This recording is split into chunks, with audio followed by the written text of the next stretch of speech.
ಪ್ರಿಯರಾದ ದೇವಜನರೇ, ಇವತ್ತು ಯಾವ ಅಂಶವನ್ನು ಆಲೋಚನೆ ಮಾಡ್ತಿದ್ದೀವಿ ನಾವು? ಪ್ರತ್ಯಕ್ಷ ಗುಡಾರದ ವಿವರಣೆ ಭಾಗ 3 ನೋಡ್ತಿದ್ದೀವಿ. ಓಕೆ, ಈ 2 ಭಾಗದಲ್ಲಿ ಏನೇನು ಅರ್ಥ ಆಗಿದೆ ನಮಗಿಷ್ಟಕ್ಕೂ?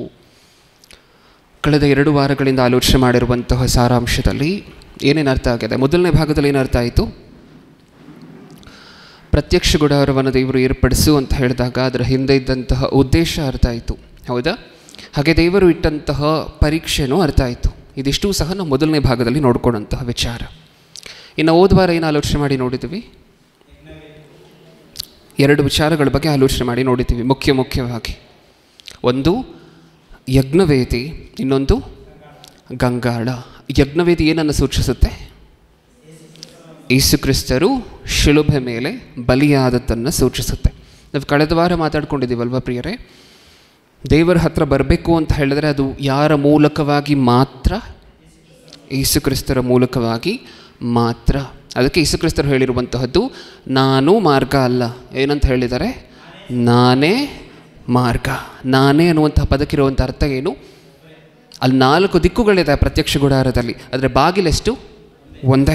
ಒಂದೇ ಬಾಗಿಲು, ನಾನೇ ಮಾರ್ಗ. ಇದಿಷ್ಟು ಸಹ ನಾವು ಕಳೆದ ವಾರ ನೋಡಿದ್ವಿ. ಹಾಗೆ ಆ ಗಂಗಾಳ ಏನನ್ನು ಸೂಚಿಸುತ್ತೆ ಅಂತಲೂ ಸಹ ನೋಡಿದ್ವಿ. ಬ್ಯಾಪ್ಟಿಸಮ್, ಯೇಸುಕ್ರಿಸ್ತರ ಪರಿಶುದ್ಧವಾಗಿರುವಂತಹ ರಕ್ತವನ್ನು ಆಧರಿಸ್ಕೊಂಡು ನಮ್ಮ ಪಾಪಗಳನ್ನು ನಾವು ತೊಳ್ಕೊಳ್ಳುವಂತಹದ್ದನ್ನು ಸೂಚಿಸುತ್ತೆ ಗಂಗಾಳ ಅನ್ನುವಂತಹದ್ದು ಅಂತ ಹೇಳಿ ಕಳೆದ ವಾರ ನೋಡಿದ್ವಿ. ಈ ವಾರ ಏನನ್ನು ನೋಡಬೇಕು? ಹಾಗಿದ್ದರೆ ನಿಮಗೆ ಪ್ರತ್ಯಕ್ಷ ಗುಡಾರದ ಸ್ಟ್ರಕ್ಚರ್ ನೆನಪಿದ್ರೆ ಹೇಳಿ, ಏನನ್ನು ನೋಡಬೇಕು? ಏನನ್ನು ನೋಡಬೇಕು ಈ ವಾರ? 2-3 ಸರಿ ವಿಡಿಯೋ ತೋರಿಸಿದಾಗೋಗಿದೆ ಪ್ರತ್ಯಕ್ಷ ಗುಡಾರದ್ದು. ಏನು ನೋಡ್ಬೇಕು ಈ ವಾರ?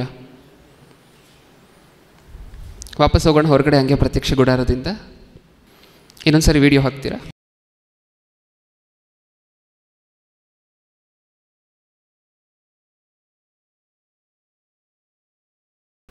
ನಾಲ್ಕು ದಿಕ್ಕುಗಳು ಕಾಣಿಸ್ತು ನಮಗೆ ಹೊರಗಡೆ. ಈಗ 4 ದಿಕ್ಕುಗಳಿದ್ದರೂ ಒಂದೇ ಒಂದು ಬಾಗಿಲು. ಆ ಬಾಗಿಲು ಯೇಸು ಕ್ರಿಸ್ತರು ಅಂತ ಹೇಳಿ ನಾವು ಕಳೆದ ವಾರ ನೋಡಿದ್ದೀವಿ. ಇನ್ನು ಒಳಗಡೆ ಹೋಗಿದ ತಕ್ಷಣ ಯಜ್ಞವೇದಿ,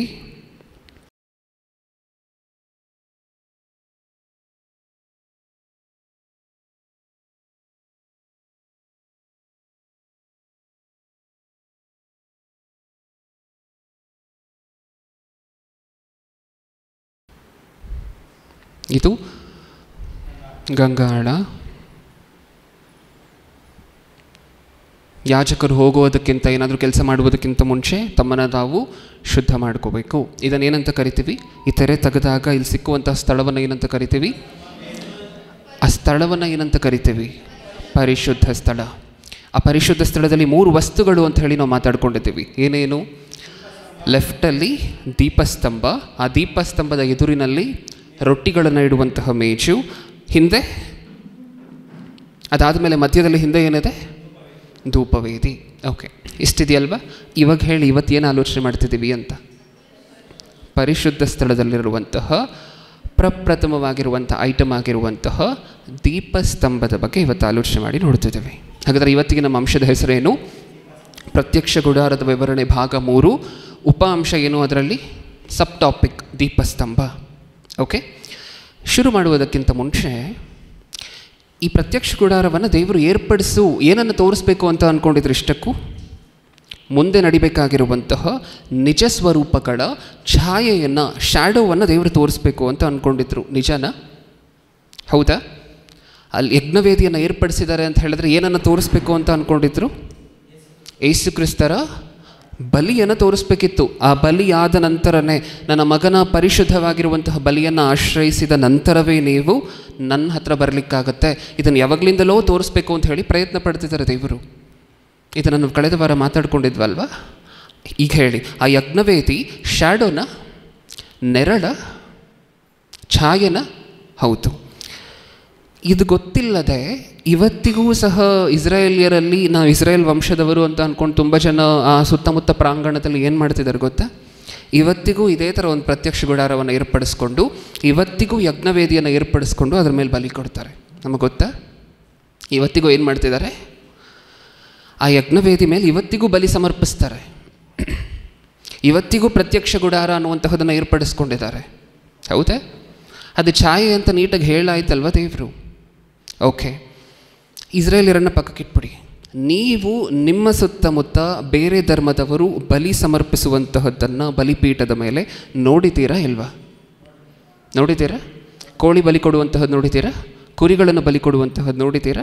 ಆ ಕೋಳಿ ಅನ್ನುವಂತಹ ಕಾನ್ಸೆಪ್ಟೇ ಇರಲಿಲ್ಲ, ಕಮ್ಮಿ ರೇಟು ಅಂತ ಇವರು ತೊಗೊಂಡು ಬಂದಿದ್ದಾರೆ ಅದನ್ನು. ಓಕೆ, ಹಾಗಾದರೆ ಬಲಿ ಕೊಡುವಂಥ ಕಾನ್ಸೆಪ್ಟ್ ಇವತ್ತು ನೀವು ನೋಡ್ತಿದ್ದೀರಾ? ರಕ್ತವನ್ನು ಚುಮುಕಿಸುವಂಥ ಕಾನ್ಸೆಪ್ಟನ್ನು ನೋಡ್ತಿದ್ದೀರಾ? ಬಲಿ ಆದಮೇಲೆ ನೋಡಿದ್ದೀರಾ? ಯಾವುದರ ಕಾಪಿ ಪೇಸ್ಟ್ ಮಾಡ್ತಿದ್ದಾರೆ ಇವಾಗಲೂ ಸಹ? ಇದು ಎಲ್ಲೂ ಇವರು ಸ್ವಂತವಾಗಿ ಕ್ರಿಯೇಟ್ ಮಾಡ್ಕೊಂಡಿರುವಂಥ ಆಚಾರಗಳು ಆಚರಣೆಗಳಲ್ಲ. ನಾನು ಆ ವರ್ಗದ ಜನದ ಹೆಸರು ಸ್ಪೆಸಿಫೈ ಮಾಡ್ತಿಲ್ಲ, ನಿಮ್ಗೆ ಅರ್ಥ ಆಗುತ್ತೆ ಈಗಾಗಲೇ ಅಂತ ಹೇಳಿ. ರಕ್ತವನ್ನು ಚುಮುಕಿಸುವಂತಹದನ್ನು ನೀವು ನೋಡಿದ್ದೀರಾ, ಬಲಿ ಕೊಡುವಂತಹದನ್ನು ನೋಡಿದ್ದೀರಾ. ಇದೆಲ್ಲ ಇವರು ಸ್ವಂತವಾಗಿ ಕ್ರಿಯೇಟ್ ಮಾಡಿರುವಂಥ ಕಾನ್ಸೆಪ್ಟ್ಗಳು ಅಂತೂ ಅಲ್ಲ. ಹಳೆ ಒಡಂಬಡಿಕೆಯಲ್ಲಿ ದೇವರು ಬರೆಸಿರುವಂಥ ಕಾನ್ಸೆಪ್ಟ್. ಆದರೆ ಹಳೆ ಒಡಂಬಡಿಕೆಯಲ್ಲಿ ದೇವರು ಅದನ್ನೆಲ್ಲ ಕೊಡಬೇಕಾದ್ರೆ ಅದರ ಹಿಂದೆ ಇದ್ದಂತಹ ಭಾವಾರ್ಥ ಏನು ಅಂತ ಹೇಳಿ ನೀವು ಕಳೆದ ವಾರ ನೋಡಿದ್ದೀರಾ. ಅದು ನೆರಳು ಮಾತ್ರ, ಮುಂದೆ ಬರುವುದಕ್ಕೆ ಸಿದ್ಧವಾಗಿರಬೇಕು, ರೆಡಿಯಾಗಿರಬೇಕು ಅನ್ನುವಂಥ ಉದ್ದೇಶದಿಂದ ಮಾತ್ರ ಅದನ್ನು ದೇವರು ಕೊಟ್ಟಿತ್ತು. ಆದರೆ ನಾವೇನು ಮಾಡಿಬಿಟ್ವಿ ಅಂದರೆ ಪ್ರಪಂಚದಲ್ಲಿ ಬಹಳಷ್ಟು ಜನ ಏನು ಮಾಡಿದ್ದಾರೆ, ಇವತ್ತಿಗೂ ಅದನ್ನು ಆಚರಿಸ್ಕೊಂಡು ಬರ್ತಿದ್ದಾರೆ. ಅದು ನೆರಳು ಅಂತ ಇವತ್ತಿಗೂ ಗೊತ್ತಾಗಿಲ್ವ ಅವರಿಗೆ? ಇಲ್ಲ. ನೀವು ಧನ್ಯರ, ಇಲ್ಲಿ ಸೇರಿರುವಂತಹ ನಾವೆಲ್ಲರೂ ಸಹ ಧನ್ಯರ. ಏನಕ್ಕೋಸ್ಕರ? ಅದು ನೆರಳು, ಮುಂದೆ ಬರುವಂಥ ಯೇಸು ಕ್ರಿಸ್ತರ ಬಲಿಯಾಗವನ್ನು ತೋರಿಸಲಿಕ್ಕೆ ದೇವರು ಏರ್ಪಡಿಸಿದ್ದು, ಆ ಯಜ್ಞವೇದಿಯನ್ನು ಏರ್ಪಡಿಸ್ಲಿಕ್ಕೆ ಹೇಳಿದ್ದು ಅಂಥೇಳಿ ನಮಗೆ ಗೊತ್ತಾಗದೆ. ಪ್ರಪಂಚದಲ್ಲಿ ಇನ್ನೂ ಅದೇ ನಿಜ ಅಂಥೇಳಿ ಮಾಡ್ಕೊಂಡು ಹೋಗ್ತಿರುವಂಥವ್ರು ಸಾಕಷ್ಟು ಜನ ಇದ್ದಾರೆ ಪ್ರಿಯರೇ, ಹೌದಾ? ಆ ಗಂಗಾಳವನ್ನು ನೋಡಿದ್ರಿ, ಆ ಗಂಗಾಳದ ಅರ್ಥ ಏನು ಅಂಥೇಳಿ ನಾವು ಮಾತಾಡ್ಕೊಂಡಿದ್ವಿ. ಆ ಬಲಿಯನ್ನು ನಂಬಿ ಅದನ್ನು ಆಶ್ರಯಿಸಿ ಮುಂದೆ ಬಂದು ತಮ್ಮನ್ನು ನಾವು ಶುದ್ಧಿ ಮಾಡಿಕೊಂಡು ಆಮೇಲೆ ಪವಿತ್ರ ಸ್ಥಳದಲ್ಲಿ ಪ್ರವೇಶ ಮಾಡಬೇಕು ಅನ್ನುವಂತಹದ್ದಲ್ವ ಅದರ ಅರ್ಥ. ಅದರ ಅರ್ಥ ಬ್ಯಾಪ್ಟಿಸಮ್ ಅನ್ನುವಂತಹದ್ದಲ್ವ. ಹೊಸ ಒಡಂಬಡಿಕೆಯಲ್ಲಿ ದೇವರು ಏರ್ಪಡಿಸ್ಲಿಕ್ಕೆ ಹೊರಟಿರುವಂತಹ ಆ ಒಡಂಬಡಿಕೆಗೆ ಸೂಚನೆ ನೆರಳಲ್ವ ಆ ಗಂಗಾಳ ಅನ್ನುವಂತಹದ್ದು. ಆ ಗಂಗಾಳದ ಅರ್ಥ ಬ್ಯಾಪ್ಟಿಸಮ್. ಆದರೆ ಇವತ್ತಿಗೂ ಸಹ ದೇವರು ಹೇಳಿದರೆ ಕೈ ತೊಳ್ಕೊಂಡೇ ಊಟ ಮಾಡಬೇಕು ಅಂತ ಹೇಳಿ ಕೈ ತೊಳ್ಕೊಂಡು ಊಟ ಮಾಡುವಂತಹ ಜನ ನಿಮಗೆ ಮೊದಲನೇ ಶತಮಾನದಿಂದ ಕಾಣದೇ ಹೋಗಿಲ್ಲ. ಅರ್ಥ ಆಯ್ತಾ? ಜನರಿಗೆ ಹೆಂಗೆ ಅರ್ಥ ಆಯಿತು ದೇವರು ಹೇಳಿದ್ದು? ಹಿಂಗೆ ಅರ್ಥ ಆಯಿತು. ಕೈ ತೊಳ್ಕೊಂಡು ಊಟ ಮಾಡಬೇಕಾ? ಅದರ ಅರ್ಥ. ಅದು ಗಂಗಾಳವನ್ನು ತೋರಿಸ್ಬೇಕಿತ್ತ? ಅದಕ್ಕೆ ಫಸ್ಟ್ ಯಜ್ಞವೇದಿಯನ್ನು ಇಟ್ಟು ಆಮೇಲೆ ಗಂಗಾಳವನ್ನು ತೋರಿಸ್ಬೇಕಿತ್ತ? ಮನುಷ್ಯ ಕಲ್ಪಿತ ಆಜ್ಞೆಗಳು ಅನ್ನುವಂತಹ ಪದವನ್ನು ನೋಡ್ತೀವಲ್ವ ನಾವು ಸತ್ಯವೇದದಲ್ಲಿ. ಅದಕ್ಕೆ ಅರ್ಥ ಏನು ಇದೆ? ದೇವರು ಒಂದನ್ನು ಹೇಳಿದ್ರು ಇವರು ಇನ್ನೊಂದನ್ನು ಮಾಡಿದ್ರು. ದೇವರು ಒಂದಕ್ಕೆ ಅದನ್ನು ಮಾಡು ಅಂದರು, ಇವರು ಇನ್ನೊಂದಕ್ಕೆ ಅದನ್ನು ಮಾಡ್ತಾ ಹೋಗ್ತಿದ್ದಾರೆ. ದೇವರು ಹಳೆ ಒಡಂಬಡಿಕೆಯಲ್ಲಿ ಕೊಟ್ಟಂತಹ ಪ್ರತಿಯೊಂದೊಂದು ಆಚಾರಕ್ಕೂ ಸಹ ಒಂದೊಂದು ಕಾರಣ ಇದೆ. ಅದು ನೆರಳು, ಮುಂದೆ ಬರುವಂತಹ ನಿಜ ಸ್ವರೂಪಗಳ ನೆರಳು. ಇವಾಗೂ ನೀವು ಸಾಕಷ್ಟು ದೇವಾಲಯಗಳಿಗೆ ಹೋದರೆ, ನಾನು ಯಾವ ಧರ್ಮದ್ದು ಅಂತ ಹೇಳ್ತಿಲ್ಲ, ನಿಮಗೆ ಗೊತ್ತಾಗಬೇಕು. ದೇವಾಲಯಗಳಿಗೆ ಹೋದರೆ ನೀವು ಹೊರಗಡೆ ನಿಂತ್ಕೊಂಡ್ರೆ ದೇವರು ಅಥವಾ ದೇವರ ವಿಗ್ರಹ ಎಲ್ಲಿರುತ್ತೆ? ಗರ್ಭಗುಡಿ. ಅದನ್ನು ಏನಂತ ಕರಿತೀವಿ? ಪರಿಶುದ್ಧ ಸ್ಥಳ. ಇದರಲ್ಲಿ ಎಲ್ಲರೂ ಬರೋ ಹಂಗಿಲ್ಲ. ಯಾರು ಮಾತ್ರ ಬರ್ಬೋದು? ಅರ್ಚಕರು ಮಾತ್ರ ಬರಬಹುದು. ಒಂದು ಬಾಗಿಲಿರುತ್ತೆ, ಅದರೊಳಗಡೆ ಇನ್ನೊಂದು ಬಾಗಿಲಿರುತ್ತೆ, ಅದರೊಳಗಡೆ ವಿಗ್ರಹ ಇರುತ್ತೆ. ನೋಡಿದ್ದೀವ ಇದನ್ನು? ಎಲ್ಲಿಂದ ಬಂತು ಆಚಾರ? ಇವ್ರ ತಲೆ ಓಡಿಸಿ ಮಾಡ್ಕೊಂಡ್ರ? ಖಂಡಿತವಾಗ್ಲೂ ಇಲ್ಲ. ಎಲ್ಲಿಂದ ಕಾಪಿ ಮಾಡಿದ್ದಾರೆ? ಇಲ್ಲಿಂದನೇ. ಪರಿಶುದ್ಧವಾಗಿರುವಂಥ ಸ್ಥಳ, ಅತಿ ಪರಿಶುದ್ಧವಾಗಿರುವಂಥ ಸ್ಥಳ, ಅದರಲ್ಲಿ ಕೃಪಾಸನ, ಅದರಲ್ಲಿ ದೇವರ ಪ್ರತ್ಯಕ್ಷತೆ. ಅತಿ ಪರಿಶುದ್ಧವಾಗಿರುವಂಥ ಸ್ಥಳದಲ್ಲಿ ಬರೀ ಯಾರು ಮಾತ್ರ ಬರಬಹುದು? ಮಹಾಯಾಜಕರು ಮಾತ್ರ ಬರ್ಬೋದು. ಯಾಜಕರು ಬರೋ ಹಂಗಿಲ್ಲ ಅತಿ ಪರಿಶುದ್ಧವಾಗಿರುವಂಥ ಸ್ಥಳಕ್ಕೆ. ಅದು ಎಷ್ಟು ಸರಿ ಬರ್ಬೋದು? ವರ್ಷಕ್ಕೆ ಒಂದೇ ಸರಿ. ಅದು ದೇವರಿಟ್ಟಿರುವಂತಹ ರೂಲ್. ಅದು ಏನಕ್ಕೋಸ್ಕರ ಇಟ್ಟರು? ಅದಕ್ಕೊಂದು ಕಾರಣ ಇದೆಯಲ್ವ. ನಾವು ಮುಂದೆ ಹೋಗ್ತಾ ಹೋಗ್ತಾ ಮುಂದಿನ ಭಾಗಗಳಲ್ಲಿ ನೋಡೋಣ. ಆದರೆ ಇವಾಗ ಏನು ಮಾಡ್ಕೊಂಬಿಟ್ರೆ ಅದನ್ನು ನೀಟಾಗಿ, ಓಕೆ ಹಾಗಿದ್ರೆ ದೇವರು ಇರುವಂಥ ಸ್ಥಳನೇ ಇದು, ಇಲ್ಲಿ ಪರಿಶುದ್ಧವಾಗಿರುವಂಥ ಸ್ಥಳ, ಇಲ್ಲ ಅತಿ ಪರಿಶುದ್ಧವಾಗಿರುವಂಥ ಸ್ಥಳ, ಅದರಲ್ಲಿ ವಿಗ್ರಹ, ಯಾರೂ ಅಲ್ಲಿ ಬರೋ ಹಂಗಿಲ್ಲ, ಅರ್ಚಕರು ಮಾತ್ರ ಒಳಗಡೆ ಹೋಗಬೇಕು, ಸಿದ್ಧ ಮಾಡಿಟ್ಕೊಂಡ್ರೆ ನೆರಳು ಅಂತ ಇನ್ನೂ ಗೊತ್ತಾಗಿಲ್ವ ಪ್ರಪಂಚಕ್ಕೆ? ಇವಾಗಲೂ ಸಹ ದೇವರು ಕೊಟ್ಟಿರುವಂಥ ಆಚರಣೆಗಳನ್ನೆಲ್ಲ ಇವಾಗಲೂ ಆಚರಣೆ ಮಾಡ್ತಿರುವಂಥವ್ರು ಪ್ರಪಂಚದಲ್ಲಿ ಸಾಕಷ್ಟು ಜನ ಇದ್ದಾರೆ. ಅವಾಗ ಕೊಟ್ಟರು ಅಂದರೆ ದೇವರು ಅದು ನೆರಳು ಅಂತ ಹೇಳಿ ತೋರಿಸಿ ಮುಂದೆ ಬರುವಂತಹದ್ದಕ್ಕೆ ಸಿದ್ಧ ಮಾಡಲಿಕ್ಕೆ ಮಾತ್ರ. ಇವತ್ತೂ ಸಹ ಸರ್ಕಮ್ಸೆಷನ್, ಸುನ್ನತಿಯನ್ನು ಎಷ್ಟು ಜನ ಪ್ರಪಂಚದಲ್ಲಿ ಆಚರಣೆ ಮಾಡ್ತಿದ್ದಾರೆ ಗೊತ್ತಾ? ಇಸ್ಲಾಂ ಸಹೋದರರು, ಇಸ್ರೇಲಲ್ಲಿರುವಂತಹ ನಾವು ಯಹೂದ್ಯರು ಅಂತ ಹೇಳ್ಕೊಂಡಿರುವಂತಹವರು ಬಹಳಷ್ಟು ಜನ ಇವತ್ತಿಗೂ ಏನನ್ನು ಆಚರಣೆ ಮಾಡ್ತಿದ್ದಾರೆ? ಸುನ್ನತಿ, ಸರ್ಕಮ್ಸೆಷನ್. ಸುನ್ನತಿ ಅನ್ನುವಂತಹದ್ದು ಏನು? ಹಳೆ ಒಡಂಬಡಿಕೆಯಲ್ಲಿ ಒಡಂಬಡಿಕೆ. ಅದೇನಕ್ಕೋಸ್ಕರ ಆ ಒಡಂಬಡಿಕೆಯನ್ನು ಕೊಟ್ಟರು? ನಿಮ್ಮ ಜೊತೆ ಮುಂದೆ ಒಂದು ಶಾಶ್ವತವಾಗಿರುವಂಥ ಒಡಂಬಡಿಕೆಯನ್ನು ಮಾಡ್ಕೋತೀನಿ. ಆ ಒಡಂಬಡಿಕೆ ಯಾವುದು? ಆ ಒಡಂಬಡಿಕೆಯಲ್ಲಿ ನೀವು ಪಾಲುಗಾರರಾಗುವಂತಹದ್ದು ನೀವು ದೀಕ್ಷಾ ಸ್ನಾನ ತಗೊಂಡ ನಂತರ. ಈ ನಿಜವಾದ ಒಡಂಬಡಿಕೆಗೆ ಛಾಯೆಯಾಗಿತ್ತು ಆಗ ದೇವರು ಮಾಡ್ಕೊಂಡಂತಹ ಒಡಂಬಡಿಕೆ. ಅದು ಇವತ್ತಿಗೂ ಅರ್ಥ ಆಗಿಲ್ವಾ? ನಾವು ನಿಜವಾಗ್ಲೂ ನಮ್ಮನ್ನು ಧನ್ಯರು, ಭಾಗ್ಯವಂತರು ಅಂತ ನಮ್ಮನ್ನು ನಾವು ಎಣಿಸ್ಕೋಬೇಕು. ಯಾಕೆ? ಪ್ರಪಂಚಕ್ಕೆ ಅದು ಛಾಯೆ ಅಂತ ಅರ್ಥ ಆಗಿಲ್ಲ, ಇದೇ ಸತ್ಯ ಅಂತ ಹೇಳಿ ಇವಾಗೂ ಸಹ ಅದರ ಹಿಂದೆನೇ ಬಿದ್ದಿದ್ದಾರೆ. ಅದರ ದೇವರು ನಮಗೆಲ್ಲ ಏನು ತಿಳಿಸ್ಕೊಡ್ತಿದ್ದಾರೆ? ಇದೆಲ್ಲವೂ ಸಹ ಮುಂದೆ ಬರುವುದಕ್ಕೆ ಛಾಯೆಯಾಗಿತ್ತು. ಓಕೆ, ಇದಿಷ್ಟು ಸಹ ನಿಮ್ಮ ಮನಸ್ಸಲ್ಲಿರಲಿ. ಈಗ ಇವತ್ತಿನ ಅಂಶವನ್ನು ಶುರು ಮಾಡೋಣ. ದೀಪಸ್ತಂಭಗಳು. ದೀಕ್ಷಿತ್ ಫಸ್ಟ್ ಇಮೇಜನ್ನು ಹಾಕು. ದೀಪಸ್ತಂಭಗಳು ಎಲ್ಲಿತ್ತು? ನೀವು ಪ್ರತ್ಯಕ್ಷ ಗುಡಾರವನ್ನು ಓಪನ್ ಮಾಡಿದ ತಕ್ಷಣ ಲೆಫ್ಟ್ ಅಲ್ಲ? ಓಕೆ, ನೀವು ಅಲ್ಲಿ ನೋಡಿದಂತಹ ದೀಪಸ್ತಂಭದ ಕ್ಲೋಸ್ ಇಮೇಜ್ ಇದು. ಏನು ಕಾಣಿಸ್ತಿದೆ ನಮಗೆ? ಏನು ಕಾಣಿಸ್ತಿದೆ ನಮಗೆ? ಎಷ್ಟು ಬ್ರ್ಯಾಂಚ್ ಇದೆ ಅದಕ್ಕೆ? ಬ್ರ್ಯಾಂಚ್ ಅಂದರೆ ಕೊಂಬೆಗಳು. ಎಷ್ಟಿದೆ? 6 ಕೊಂಬೆಗಳು. ಮಧ್ಯ ಇರುವಂತಹದನ್ನು ಶಾಫ್ಟ್ ಅಂತ ಹೇಳಿ ಕರಿತೀವಿ. ಎಲ್ಲವೂ ಸೇರಿ 7, ಹೌದಾ? ಆ ಕಡೆ ಈ ಕಡೆ 6, ಈ ಕಡೆ 3, ಆ ಕಡೆ 3, 6 ಕೊಂಬೆಗಳು ಬ್ರ್ಯಾಂಚಸ್ ಅಂತ ಹೇಳಿ ಕರಿತೀವಿ. ಮಧ್ಯ ಇರುವಂತಹದ್ದನ್ನು ಶಾಫ್ಟ್ ಅಂತ ಹೇಳಿ ಕರಿತೀವಿ. ಓಕೆ, ಕೆಳಗಡೆ ಅದಿಡಲಿಕ್ಕೆ ಒಂದು ರೀತಿಯಾಗಿರುವಂತಹ ಸ್ಟ್ಯಾಂಡನ್ನು ಏರ್ಪಡಿಸಬೇಕು. ಅದು ಸಹ ದೇವರು ಹೇಳಿರ್ತಾರೆ. ಈಗ ಮೇಲೆ ಎಷ್ಟು ದೀಪಗಳಿದೆ? ಮೇಲೆ ಎಷ್ಟು ದೀಪಗಳಿದೆ? 7. ಓಕೆ, ಈಗ ಸತ್ಯವೇದದಲ್ಲಿ ಮಾತುಗಳೆಲ್ಲ ಎಲ್ಲಿದೆ? ಒಂದು ಸರಿ ಓದಿ ನೋಡೋಣ. ದೀಪಸ್ತಂಭ ಹಿಂಗೆ ಮಾಡಬೇಕು, ಹಿಂಗೆ ಏರ್ಪಡಿಸಬೇಕು ಅಂತ ಹೇಳಿ ದೇವರು ಸ್ಟ್ರಿಕ್ಟ್ ಆಗಿರುವಂಥ ಇನ್ಸ್ಟ್ರಕ್ಷನ್ಸನ್ನು ಕೊಟ್ಟಿರ್ತಾರೆ. ವಿಮೋಚನ ಕಾಂಡ 25ನೇ ಅಧ್ಯಾಯ 31ನೇ ವಚನದಿಂದ. ಮತ್ತು ಚೊಕ್ಕ ಬಂಗಾರದ ದೀಪಸ್ತಂಭವನ್ನು ಮಾಡಿಸಬೇಕು. ಫಸ್ಟ್ ಪಾಯಿಂಟ್ ಏನಂತೆ? ಚೊಕ್ಕ ಬಂಗಾರದ ದೀಪಸ್ತಂಭವನ್ನು ಮಾಡಿಸಬೇಕು. ಏನು ಚೊಕ್ಕ ಬಂಗಾರ ಅಂದರೆ ಏನು? ಚೊಕ್ಕ ಬಂಗಾರ ಅಂದರೆ ಏನು? ಶುದ್ಧವಾಗಿರುವಂತಹ ಬಂಗಾರ. ಅದರಲ್ಲಿ ಬೇರೆ ಬೇರೆ ಮೆಟಲ್ಸನ್ನೆಲ್ಲ ಸೇರಿಸೋ ಹಂಗಿಲ್ಲ. ನಮಗೆ ಅರ್ಥ ಆಗುವಂತಹ ಭಾಷೆಯಲ್ಲಿ ಹೇಳಬೇಕಂದ್ರೆ 24 ಕ್ಯಾರೆಟ್ ಗೋಲ್ಡ್ ಅಲ್ಲಿ ಮಾಡಿಸ್ಬೇಕಂತೆ ಆ ದೀಪಸ್ತಂಭವನ್ನು. ಇಷ್ಟಕ್ಕೂ ನೀವು ಶುದ್ಧವಾಗಿರುವಂತಹ ಬಂಗಾರವನ್ನು ತೊಗೊಂಡ್ರೆ ಅದಕ್ಕಿರುವಂತಹ ಒಂದು ಡಿಸಡ್ವಾಂಟೇಜ್ ಏನು ಅದರಿಂದ ಆಗುವಂತಹದ್ದು ನಮಗೆ? ಅದು ಗಟ್ಟಿಯಾಗಿರುತ್ತಾ? ಶುದ್ಧವಾಗಿರುವಂತಹ ಬಂಗಾರವನ್ನು ತೊಗೊಂಡಿದ್ದೀರಾ ಅಂತ ಅಂದ್ಕೊಳ್ಳಿ ನೀವು. ಅದಕ್ಕೆ ಯಾವ ಮೆಟಲನ್ನು ಸಹ ಮಿಕ್ಸ್ ಮಾಡಿಲ್ಲ. ಅದು ಗಟ್ಟಿಯಾಗಿರುತ್ತಾ? ಇಲ್ಲ. ನೀವು ಯಾವ ಕಡೆ ಬೆಂಡ್ ಮಾಡಿದ್ರೆ ಆ ಕಡೆ ಬೆಂಡ್ ಆಗ್ತಿರುತ್ತೆ. ನಿಜಾನ? ಸಾಫ್ಟಾಗಿರುತ್ತೆ. ಅತಿ ಪರಿಶುದ್ಧವಾಗಿರುವಂತಹ ಬಂಗಾರ ತುಂಬ ಸಾಫ್ಟಾಗಿರುತ್ತೆ. ಅದರ ದೇವರು ಏನು ಹೇಳ್ತಿದ್ದಾರೆ ಗೊತ್ತಾ? ನೀವು ಯಾವುದ್ರಲ್ಲಿ ಮಾಡಿಸ್ಬೇಕು?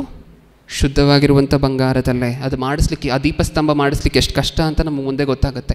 ಇಷ್ಟಕ್ಕೂ ನೀವು ಮಾಡಿಸ್ತೀರಲ್ವ ಅಶುದ್ಧವಾಗಿರುವಂತಹ ಬಂಗಾರ.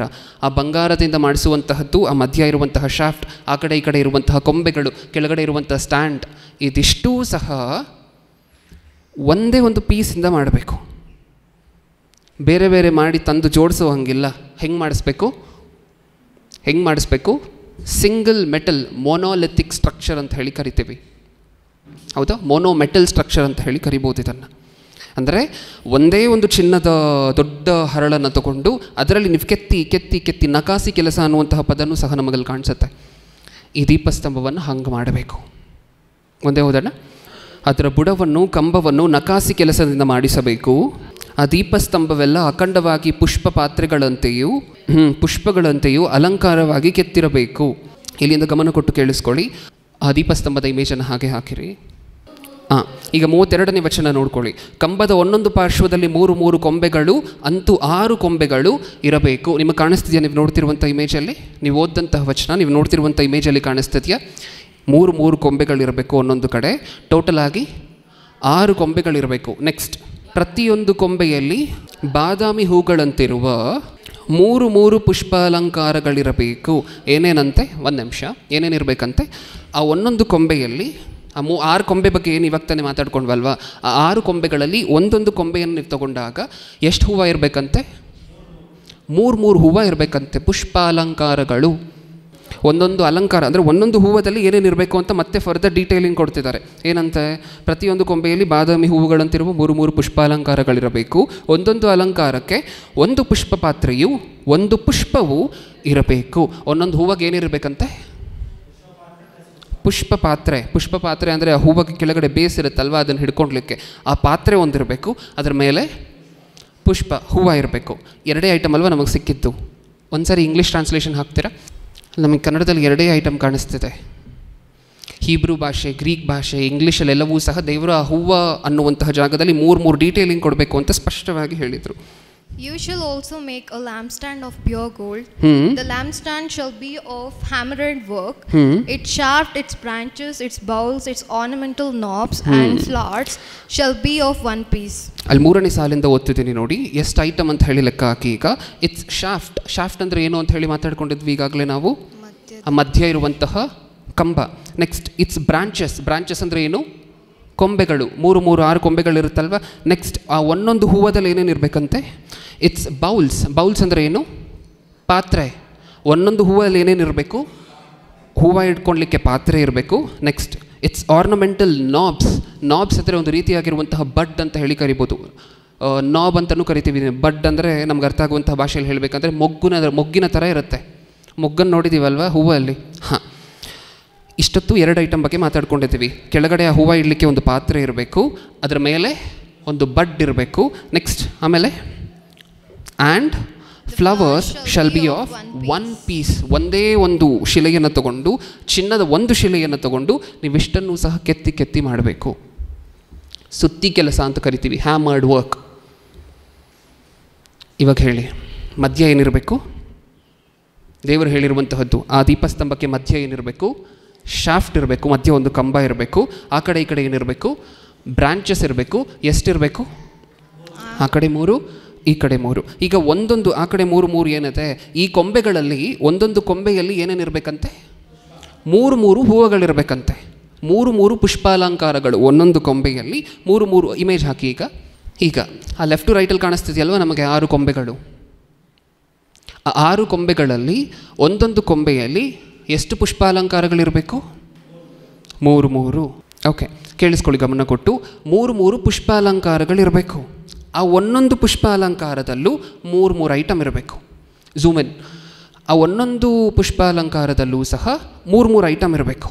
ಇನ್ನೊಂದು ಸಾರಿ ಹೇಳೋಣ, ಗಮನ ಕೊಟ್ಟು ಕೇಳಿಸ್ಕೊಳ್ಳಿ. ಗಮನ ಕೊಟ್ಟಿಲ್ಲ ಅಂದರೆ ನಿಜವಾಗ್ಲೂ ಅರ್ಥ ಆಗಲ್ಲ. ಆ 6 ಕೊಂಬೆಗಳಲ್ಲಿ ಒಂದು ಕೊಂಬೆಯನ್ನು ತೊಗೊಂಡಿದ್ದೀವಿ ಅಂತ ಅಂದ್ಕೊಳ್ಳಿ. ಆ ಒಂದು ಕೊಂಬೆಯಲ್ಲಿ ಎಷ್ಟು ಪುಷ್ಪಾಲಂಕಾರ ಇರಬೇಕು? 3 ಪುಷ್ಪಾಲಂಕಾರಗಳಿರಬೇಕು. ಆ ಒಂದೊಂದು ಪುಷ್ಪಾಲಂಕಾರದಲ್ಲಿ ಎಷ್ಟು ಐಟಮ್ ಇರಬೇಕು?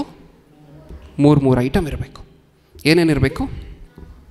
ಹೂವನ್ನು ಇಡಲಿಕ್ಕೆ ಕೆಳಗಡೆ ಪಾತ್ರೆ, ಅದರ ಮೇಲೆ ಹೂವು, ಅದರ ಮೇಲೆ ಮೊಗ್ಗು. ಮತ್ತು ಕೆಳಗಡೆ ಹೂವನ್ನು ಇಡಲಿಕ್ಕೆ ಪಾತ್ರೆ, ಅದರ ಮೇಲೆ ಹೂವು, ಅದರ ಮೇಲೆ ಅಥವಾ ಮಧ್ಯದಲ್ಲಿ ಮೊಗ್ಗು. ಎಷ್ಟು ಐಟಮ್ ಆಯಿತು?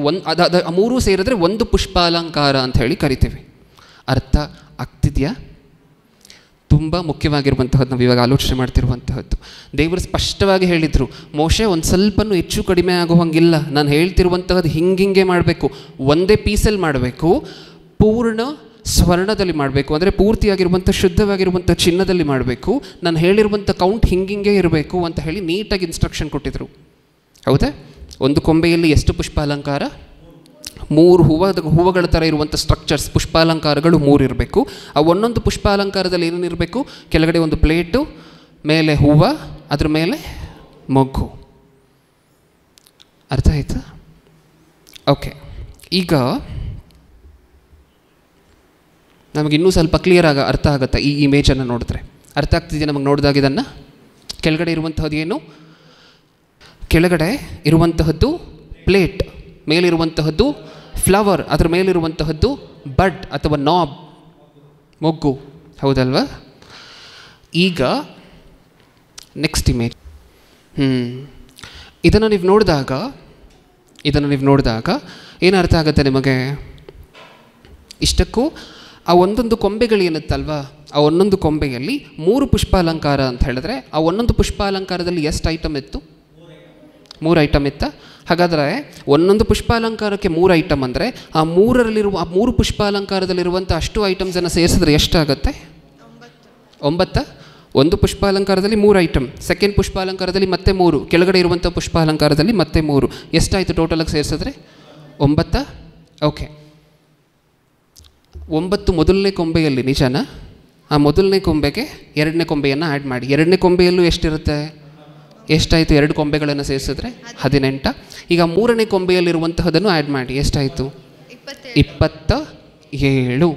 ಓಕೆ, ಈಗ ಮಧ್ಯ ಇದೆಯಲ್ವಾ ಶಾಫ್ಟು, ಅದರಲ್ಲಿ ಎಷ್ಟು ಪುಷ್ಪಾಲಂಕಾರಗಳಿರಬೇಕು ಅಂತ ದೇವರು ಹೇಳಿದರು? ವಿಮೋಚನ ಕಾಂಡ 25ನೇ ಅಧ್ಯಾಯ 34 ಓದೋಣ ಡೈರೆಕ್ಟಾಗಿ. 34 ದೀಪಸ್ತಂಭದ ಕಡ್ಡಿಯಲ್ಲಿ ನಾವು ಶಾಫ್ಟ್ ಅಂತ ಹೇಳಿ ಯಾವಾಗಲಿಂದ ಮಾತಾಡ್ಕೊಳ್ತಿದ್ದೀವಲ್ವಾ, ಶಾಫ್ಟ್ ಮಧ್ಯೆ ಇರುವಂಥ ಕಂಬದ ಬಗ್ಗೆ ಮಾತಾಡ್ಕೊಳ್ತಿದ್ದೀವಲ್ವಾ, ಅದನ್ನು ಕಡ್ಡಿ ಅಂತ ಹೇಳಿ ಬರ್ಸಿದ್ದಾರೆ. ದೀಪಸ್ತಂಭದ ಕಡ್ಡಿಯಲ್ಲಿ ಪುಷ್ಪ ಪಾತ್ರೆಗಳು, ಪುಷ್ಪಗಳು ಇರುವ ಬಾದಾಮಿ ಹೂವುಗಳಂತೆ 4 ಪುಷ್ಪಾಲಂಕಾರಗಳು ಇರಬೇಕು. ಮಧ್ಯ ಇರುವಂತಹದ್ರಲ್ಲಿ ಮಾತ್ರ ಎಷ್ಟಿರಬೇಕಂತೆ? 4. ಓಕೆ, ಇವಾಗ ಹೇಳಿ, 3 ಗೊಂಬೆಗಳಲ್ಲಿ ಎಷ್ಟು ಪುಷ್ಪಾಲಂಕಾರಗಳು, ಎಷ್ಟು ಐಟಮ್ ಟೋಟಲ್ ಆಗಿ ಸೇರಿದೆ? 27. ಈಗ ಮಧ್ಯೆ ಇರುವಂತಹದ್ರಲ್ಲಿ 4 ಪುಷ್ಪಾಲಂಕಾರ ಇದೆ ಅಂದ್ರಲ್ವಾ, ಆ 4 ಪುಷ್ಪಾಲಂಕಾರ ಅಂದರೆ ಒಂದೊಂದು ಪುಷ್ಪಾಲಂಕಾರದಲ್ಲಿ ಎಷ್ಟೆಷ್ಟು ಐಟಮು? 3 ಐಟಮ್. 3 × 4 ಎಷ್ಟು? 12. ಈಗ 27ಕ್ಕೆ 12 ಸೇರಿಸ್ತೀರಾ? 39. ಕರೆಕ್ಟಾ? ಇನ್ನೊಂದು ಸರಿ ಲೆಕ್ಕ ಹಾಕಿ ಹೇಳಿ, ಎಷ್ಟು? 39. ನಮ್ಮ ಹಳೆ ಒಡಂಬಡಿಕೆಯಲ್ಲಿ ಎಷ್ಟು ಪುಸ್ತಕಗಳಿದೆ? 39. ಓಕೆ, ಹಾಗಾದರೆ ಈ ಫಸ್ಟ್ 3 ಕೌಂಟ್ ಮಾಡಿದ್ದೀವಲ್ವಾ, ಆ ಲಾಸ್ಟ್ 3 ಎಲ್ಲ ಐಟಮ್ಗಳನ್ನು ಸೇರಿಸಿದಾಗ, ಎಲ್ಲ ಪುಷ್ಪಾಲಂಕಾರಗಳನ್ನು ಒಟ್ಟಿಗೆ ತಂದಾಗ ಎಷ್ಟು ಐಟಮ್ಗಳಾಗುತ್ತೆ? 27. ಅದೇನನ್ನು ಸೂಚಿಸುತ್ತೆ? ಹೊಸ ಒಡಂಬಡಿಕೆಯಲ್ಲಿರುವಂತಹ ಪುಸ್ತಕಗಳು. ಏನರ್ಥ ಆಯಿತು ಇದರಿಂದ ನಮಗೆ? ಟೋಟಲ್ ಆಗಿ ಕಂಬೈನ್ ಮಾಡಿದ್ರೆ ಎಷ್ಟಾಗುತ್ತೆ? 66. ಏನನ್ನು ಹೇಳ್ತಿದೆ ಅದು? ಸತ್ಯವೇದದಲ್ಲಿ ಇರುವಂತಹ ಪುಸ್ತಕಗಳ ಸಂಖ್ಯೆ. ವಿಚಿತ್ರ ಏನು ಗೊತ್ತಾ, ಪ್ರಪಂಚದಲ್ಲಿ ಎಷ್ಟು ಥರ ಬೈಬಲ್ಗಳಿದೆಯಾ ಗೊತ್ತಾ? ಡಿಸೈನ್ ಆಗಿ ನಿಮ್ಮ ಕೈಯಲ್ಲಿ ಇರುವಂತಹದ್ದಕ್ಕೆ ಪ್ರಪಂಚ ಕೊಟ್ಟಿರುವಂತಹ ಹೆಸರು ಪೆಂಟಕೋಸ್ಟಲ್ ಬೈಬಲ್, ಪ್ರೊಟೆಸ್ಟೆಂಟ್ ಬೈಬಲ್ ಅಥವಾ ಪೆಂಟಕೋಸ್ಟಲ್ ಬೈಬಲ್. ನಮ್ಮ ಕೈಯಲ್ಲಿರುವಂಥ ಈ 66 ಪುಸ್ತಕಗಳು ಹೊಂದಿರುವಂಥ ಈ ಸತ್ಯವೇದಕ್ಕೆ ಪ್ರಪಂಚ ಕೊಟ್ಟಿರುವಂಥ ಹೆಸರೇನು? Protestant Bible. ಎಷ್ಟು ಪುಸ್ತಕಗಳಿರುತ್ತೆ ಈ ಬೈಬಲಲ್ಲಿ? 66 ಪುಸ್ತಕಗಳು. ಹೌದಾ? ನೆಕ್ಸ್ಟ್, ಕ್ಯಾಥೋಲಿಕ್ ಅವರಿಗೆ ಸಪ್ರೇಟಾಗಿ ನಾವು ಇನ್ನೊಂದು ಸತ್ಯವೇದ ಮಾಡ್ಕೊಳ್ತೀವಂತ ಇರೋಬರೋ ಸಪ್ರೇಟಾಗಿ ಆ ಕಾಲದಲ್ಲಿ ಚಿಕ್ಕ ಚಿಕ್ಕ ಶಿಷ್ಯಂದಿರು ಏನಿದ್ರು ಯೇಸು ಕ್ರಿಸ್ತರನ್ನ ಹಿಂಬಾಲಿಸ್ತಾ ಅನ್ಅಫಿಷಿಯಲ್ ಆಗಿ ಅವರು ಬರೆದಿರುವಂಥ ಪುಸ್ತಕಗಳನ್ನು ಸೇರಿಸ್ಕೊಂಡ್ಬಿಟ್ಟಿದ್ದಾರೆ ನೀಟಾಗಿ. ಅವ್ರು ಇಟ್ಕೊಂಡಿರುವಂತಹ ಸತ್ಯವೇದದಲ್ಲಿ ಎಷ್ಟು ಪುಸ್ತಕಗಳಿದೆ ಅಂದರೆ 73. ಎಷ್ಟು? 73. ನಮ್ಮ ಕೈಯಲ್ಲಿರುವಂಥ ಸತ್ಯವೇದದಲ್ಲಿ 66. ಇವಾಗ ನೀವು ಹೇಳಿ, ಯಾವುದು ನಿಜವಾದ ಸತ್ಯವೇದ? ಇದು ಬರೆಸಿಲ್ಲ ಅಂದಿದ್ರೆ ದೇವರು, ಇದನ್ನು ಬರೆಸದೇ ಇದ್ದರೆ ಯಾವುದು ನಿಜವಾದ ಸತ್ಯವೇದ ಹೇಳಿ? ಯಾವುದು? ಇನ್ನೊಂದಿದೆ, ಈಸ್ಟರ್ನ್ ಆರ್ಥೋಡಾಕ್ಸ್ ಮಿಷನರಿ. ಇವರು ಇಟ್ಕೊಂಡಿರುವಂಥ ಸತ್ಯವೇದದಲ್ಲಿ 81 ಅವ್ರ ಬೇರೆ ಬೇರೆ ವರ್ಷನ್ಸ್ ಇದೆ. 76ರಿಂದ 81 ಪುಸ್ತಕಗಳಿದೆ ಅವ್ರು ಇಟ್ಕೊಂಡಿರುವಂತಹ ಬೈಬಲಲ್ಲಿ. ಎಷ್ಟು? 76ರಿಂದ 81 ಪುಸ್ತಕಗಳು. ಇವಾಗ ಹೇಳಿ, 3 ಆಪ್ಷನ್ ಇದೆ, ಯಾವುದು ನಿಜವಾದ ಸತ್ಯವೇದ? ಇದು ಬರೆಸಿಲ್ಲ ಅಂತಿದ್ರೆ ನಾವೇನು ಮಾಡಬೇಕಿತ್ತು? ಇನ್ನೊಂದು ಇದೆ, ಆ ಮಿಷನರಿ ಅಥವಾ ಆ ಬೈಬಲ್ನ ಹೆಸರು ಇಥಿಯೋಪಿಯನ್ ಆರ್ಥೋಡಾಕ್ಸ್ ಬೈಬಲ್ ಅಂತ ಹೇಳಿ ಕರಿತೀವಿ. Ethiopian orthodox Bible. ಇದರಲ್ಲೂ ಸಹ 81 ಪುಸ್ತಕಗಳು.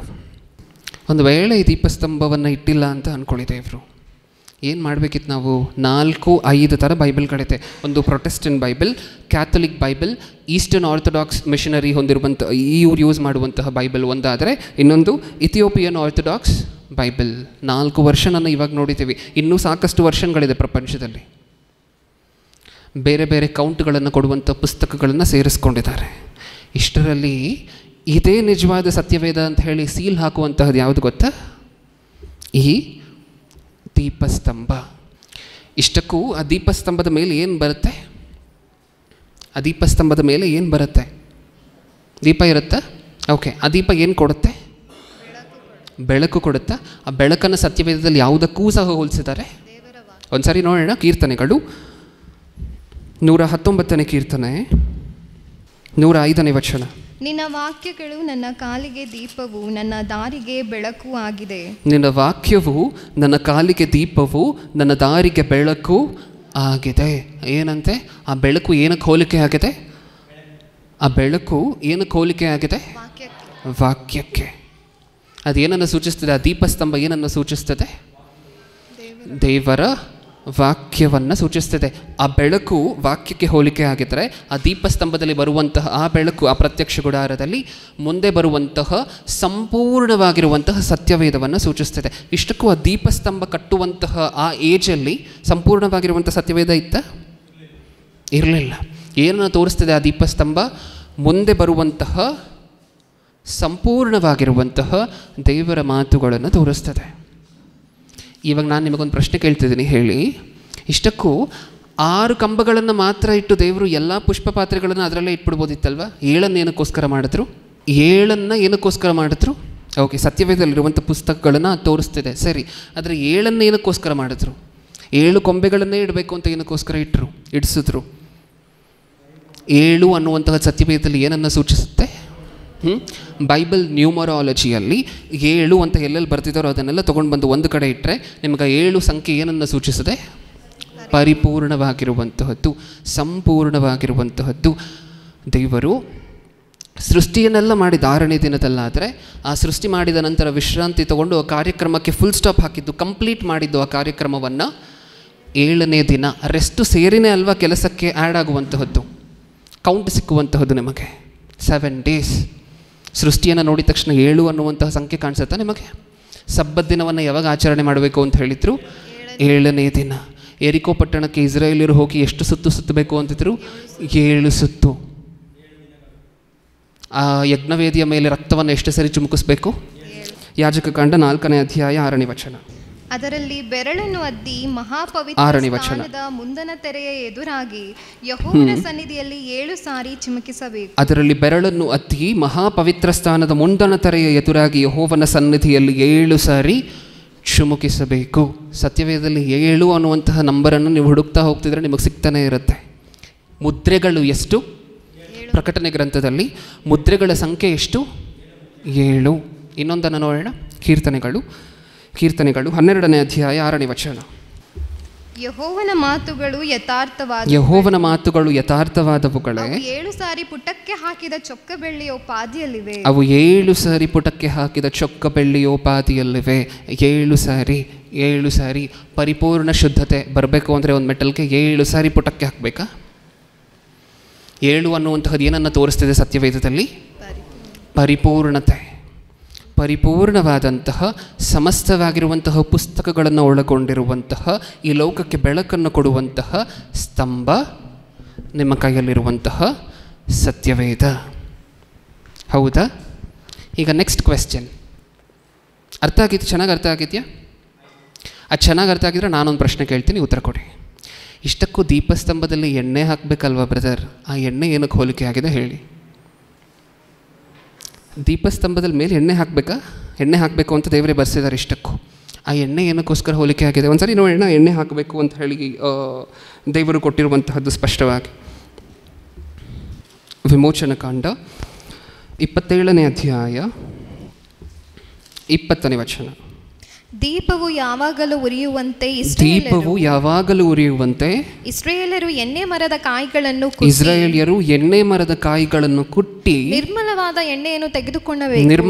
ಎಣ್ಣೆಯನ್ನು ತೆಗೆದುಕೊಳ್ಳಬೇಕೆಂದು ಅವರಿಗೆ ಅಪ್ಪಣೆಯನ್ನು ಮಾಡು. ಏನು ಮಾಡಬೇಕಂತೆ? ಎಣ್ಣೆ ತಗೊಂಡು ಬರಬೇಕು. ಯಾರು? ಇಸ್ರಾಯೇಲ್ಯರು. ಏನಕ್ಕೆ? ದೀಪಸ್ತಂಭಕ್ಕೆ. ಇವಾಗ ಹೇಳಿ, ಈ ಅಂಶ ಚೆನ್ನಾಗಿ ಅರ್ಥ ಆಗಿದ್ರೆ ಆ ಎಣ್ಣೆ ಏನಕ್ಕೋಸ್ಕರ ಹೋಲಿಕೆ ಆಗಿದೆ? ಆ ಎಣ್ಣೆ ಅಂದರೆ ಏನು ಇಷ್ಟಕ್ಕೂ ಹೇಳಿ? ನಿಮಗೇನು, ನಿಮ್ಮ ತಲೆಗೆ ಏನೇನು ಬರ್ತಿದೆ ನಾರ್ಮಲಾಗಿ ಎಣ್ಣೆ ಅಂದ ತಕ್ಷಣ? ದೀಪಕ್ಕೆ ಹಾಕುವಂತಹ ಎಣ್ಣೆ ಅಂದ ತಕ್ಷಣ ದೀಪವನ್ನು ಉರಿಸುವಂತಹದ್ದೇ ಎಣ್ಣೆ, ನಿಜನಾ? ಅಲ್ಲಿ ಬೆಳಕು ಬರಬೇಕು ಅಂತ ಹೇಳಿದ್ರೆ ದೀಪಸ್ತಂಭ ಇಟ್ಟರೂ ಆಗಲ್ಲ, ಪಾತ್ರೆಗಳು ಅದು ಇದು ಮೇಲೆ ದೀಪಗಳನ್ನು ಇಟ್ಟರೂ ಆಗಲ್ಲ. ಯಾವುದು ಬೇಕೇ ಬೇಕು?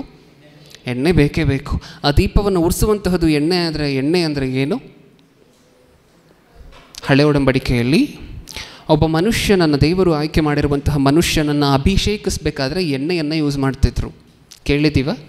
ಆ ಎಣ್ಣೆಯಿಂದ ಅಭಿಷೇಕ ಮಾಡಿದ ತಕ್ಷಣ ಅವ್ರ ಮೇಲೆ ಏನು ಆಗ್ತಿತ್ತು ಅಂತ ಸತ್ಯವೇದದಲ್ಲಿ ಬರೆಸಿದ್ದಾರೆ. ಒಂದ್ಸರಿ ಸತ್ಯವೇದವನ್ನು ಓಪನ್ ಮಾಡಿ ನೋಡೋಣ. ಸಮುವೇಲನ ಮೊದಲನೇ ಗ್ರಂಥ 16ನೇ ಅಧ್ಯಾಯ 13ನೇ ವಚನ. ಇವನೇ ಎಂದು ಆಜ್ಞಾಪಿಸಲು ಸಮುವೇಲನು ಎಣ್ಣೆಯ ಕೊಂಬನ್ನು ತೆಗೆದುಕೊಂಡು ಅವನನ್ನು ಅವನ ಸಹೋದರರ ಮಧ್ಯದಲ್ಲೇ ಅಭಿಷೇಕಿಸಿದನು. ಸಮುವೇಲನು ಎಣ್ಣೆಯ ಕೊಂಬನ್ನು ತೆಗೆದುಕೊಂಡು ಅವನನ್ನು ಅವನ ಸಹೋದರರ ಮಧ್ಯದಲ್ಲೇ ಅಭಿಷೇಕಿಸಿದನು. ಕೂಡಲೇ ಯೆಹೋವನ ಆತ್ಮವು ಅಂದ್ರೆ ಯಾರು? ಯೆಹೋವನ ಆತ್ಮವು ಅಂದ್ರೆ ಯಾರು? ಓಕೆ, ನೆಕ್ಸ್ಟ್ ಮುಂದೆ. ಕೂಡಲೇ ಯೆಹೋವನ ಆತ್ಮವು ದಾವೀದನ ಮೇಲೆ ಬಂದು ನೆಲೆಗೊಂಡಿತ್ತು. ಯಾವಾಗ ನಡೀತಿದೆ ಪರಿಶುದ್ಧಾತ್ಮರು ಬರುವಂತಹದ್ದು? ಎಣ್ಣೆಯಿಂದ ಅಭಿಷೇಕಿಸಿದ ನಂತರ. ನಿಜಾನ? ಪರಿಶುದ್ಧಾತ್ಮರಿಗೆ ಇನ್ನೊಂದು ಹೆಸರು ಇದೆ ಸತ್ಯವೇದದಲ್ಲಿ, ಸಂಪೂರ್ಣ ಆತ್ಮ. ಆ ಸಂಪೂರ್ಣ ಆತ್ಮ ಅಂತ ಸ್ಪೆಸಿಫೈ ಮಾಡಬೇಕಾಗಿಲ್ಲ, ಅದನ್ನು ನೀವೇ ಎಕ್ಸ್ಟ್ರಾಪೊಲೇಟ್ ಮಾಡಬೇಕು. ಹೆಂಗೆ ಎಕ್ಸ್ಟ್ರಾಪೊಲೇಟ್ ಮಾಡೋದು ಬ್ರದರ್ ಅಂದರೆ, ಸತ್ಯವೇದದಲ್ಲಿ ಇನ್ನೊಂದು ಎಕ್ಸ್ಪ್ಲನೇಷನ್ ಇದೆ ಅದಕ್ಕೆ. ಯೆಶಾಯನ ಗ್ರಂಥ 11ನೇ ಅಧ್ಯಾಯ 2ನೇ ವಚನ, 11:2. ಆ ಅಂಕುರದ ಮೇಲೆ ಜ್ಞಾನ ವಿವೇಕದಾಯಕ ಆತ್ಮ, ಆ ಅಂಕುರದ ಮೇಲೆ ಜ್ಞಾನ ವಿವೇಕದಾಯಕ ಆತ್ಮ, ಆಲೋಚನಾ ಪರಾಕ್ರಮಗಳನ್ನು ಹುಟ್ಟಿಸುವ ಆತ್ಮ, ತಿಳುವಳಿಕೆಯನ್ನು ಯೆಹೋವನ ಭಯವನ್ನು ಹುಟ್ಟಿಸುವ ಉಂಟು ಮಾಡುವ ಆತ್ಮ, ಅಂತೂ ಯೆಹೋವನ ಆತ್ಮವೇ ನೆಲೆಗೊಂಡಿರುವುದು. ಕೌಂಟ್ ಮಾಡೋಣ. ಇವಾಗ ಓದ್ತಾ ಸೆಕೆಂಡ್ ಟೈಮ್ ಇವಾಗ ಓದ್ತಿದ್ದೀವಿ. ಕೌಂಟ್ ಮಾಡಿ, ಅಲ್ಲಿ ಬರೆದಿರುವಂತಹ ಪದಗಳು, ಆಡ್ಜೆಕ್ಟಿವ್ಸ್ ಏನಿದೆಯೋ, ಏನೇನು ಹುಟ್ಟಿಸುತ್ತೆ, ಏನೇನು ಕೊಡುತ್ತೆ ಪರಿಶುದ್ಧಾತ್ಮರು ಕೊಡ್ತಾರೆ ಪರಿಶುದ್ಧಾತ್ಮರು ಅನ್ನುವಂತಹದನ್ನು ಕೌಂಟ್ ಮಾಡಿ ಓದೋಣ ಈಗ. ಓಕೆ, ನಂಬರ್ 1, ಜ್ಞಾನ ವಿವೇಕದಾಯಕ ಆತ್ಮ. ಜ್ಞಾನ ವಿವೇಕದಾಯಕ ಆತ್ಮ ಎಷ್ಟಾಯಿತು? 1. ಜ್ಞಾನ ವಿವೇಕ 2 ಒಂದೇನಾ? 2. ಹಾಂ, ಮುಂದೆ ಓದಿ. ಆಲೋಚನಾ ಪರಾಕ್ರಮಗಳನ್ನು ಹುಟ್ಟಿಸುವ ಆತ್ಮ. ಆಲೋಚನಾ ಪರಾಕ್ರಮಗಳನ್ನು ಹುಟ್ಟಿಸುವ ಆತ್ಮ ಎಷ್ಟಾಯಿತು? 3. ಹಾಂ, ಈ ಎರಡೂ ಸೇರಿ ಎಷ್ಟಾಯಿತು? 3. 4. ನೆಕ್ಸ್ಟ್, ತಿಳುವಳಿಕೆಯನ್ನು ಯೆಹೋವನ ಭಯವನ್ನು ಉಂಟು ಮಾಡುವ ಆತ್ಮ. ತಿಳುವಳಿಕೆಯನ್ನು, ಈ ತಿಳುವಳಿಕೆ ಸೇರಿಸಿದ್ರೆ ಎಷ್ಟಾಯಿತು? 5. ನೆಕ್ಸ್ಟ್, ಯೆಹೋವನ ಭಯವನ್ನು ಉಂಟು ಮಾಡುವ ಆತ್ಮ, ಇದನ್ನು ಸೇರಿಸಿದ್ರೆ ಎಷ್ಟಾಯಿತು? 6. ನೆಕ್ಸ್ಟ್, ಅಂತೂ ಯೆಹೋವನ ಆತ್ಮವೇ ನೆಲೆಗೊಂಡಿರುವುದು. ಯೆಹೋವನ ಆತ್ಮ, ಇದು 7. ಇದು ಸಂಪೂರ್ಣ ಆತ್ಮ. ಪರಿಶುದ್ಧಾತ್ಮರು ಬಂದಾಗ ಏನೇನು ಸಹಾಯ ಆಗುತ್ತೆ, ಒಬ್ಬ ಮನುಷ್ಯನಿಗೆ ಯಾವ್ಯಾವ ರೀತಿ ಹೆಲ್ಪ್ ಆಗುತ್ತೆ ಅಂದರೆ ಇಷ್ಟು ಥರ. ಅದಕ್ಕೆ ಪರಿಶುದ್ಧಾತ್ಮರನ್ನು ಸಂಪೂರ್ಣ ಆತ್ಮ ಅಂತ ಕರಿಬೋದಾ? ಪ್ರಕಟಣೆ ಗ್ರಂಥ 4ನೇ ಅಧ್ಯಾಯ 5ನೇ ವಚನ. ಸಿಂಹಾಸನದೊಳಗಿಂದ ಮಿಂಚುಗಳು, ವಾಣಿಗಳು, ಗುಡುಗುಗಳು ಹೊರಡುತ್ತವೆ. ಅದರ ಮುಂದೆ ದೇವರ 7 ಆತ್ಮಗಳನ್ನು ಸೂಚಿಸುವ 7 ದೀಪಗಳು ಉರಿಯುತ್ತಿದ್ದವು. ಸಿಂಹಾಸನದೊಳಗಿಂದ ಮಿಂಚುಗಳು, ವಾಣಿಗಳು, ಗುಡುಗುಗಳು ಹೊರಡುತ್ತವೆ. ಅದರ ಮುಂದೆ ದೇವರ 7 ಆತ್ಮಗಳು ಯಾವುದನ್ನು ಸೂಚಿಸ್ತಿದೆ? ಇದು ಇವಾಗ ತಾನೇ ನಾವು ಓದ್ಕೊಂಡ್ವಲ್ವಾ? 7 ಆತ್ಮಗಳು ಅಂದರೆ ಯಾವುದನ್ನು ಸೂಚಿಸುತ್ತೆ? ಪವಿತ್ರಾತ್ಮ, ಸಂಪೂರ್ಣ ಆತ್ಮ. ನೆಕ್ಸ್ಟ್, ಮುಂದೆ ಓದಿ. 7 ದೀಪಗಳು ಉರಿಯುತ್ತಿದ್ದವು. ದೇವರ 7 ಆತ್ಮಗಳನ್ನು ಸೂಚಿಸುವ 7 ದೀಪಗಳು ಉರಿಯುತ್ತಿದ್ದವು. ಆ 7 ದೀಪಗಳನ್ನು ಉರಿಸ್ತಿರುವಂತಹ ಶಕ್ತಿ ಯಾವುದು? ಪರಿಶುದ್ಧಾತ್ಮರು. ಪರಿಶುದ್ಧಾತ್ಮರ ರೋಲ್ ಹೊಸ ಒಡಂಬಡಿಕೆಯಲ್ಲಿ ಬರಿತಾ ಪರಿಶುದ್ಧಾತ್ಮರ ಕೆಲಸಗಳನ್ನು ಹೊಸ ಒಡಂಬಡಿಕೆಯಲ್ಲಿ ಸ್ಪೆಸಿಫೈ ಮಾಡ್ತಾ ಏನೇನು ಮಾಡ್ತಾರಂತೆ ಇಷ್ಟಕ್ಕೂ ಪರಿಶುದ್ಧಾತ್ಮರು ಅಂತ ಬರ್ಸಿದ್ದಾರೆ ನಮಗೆ.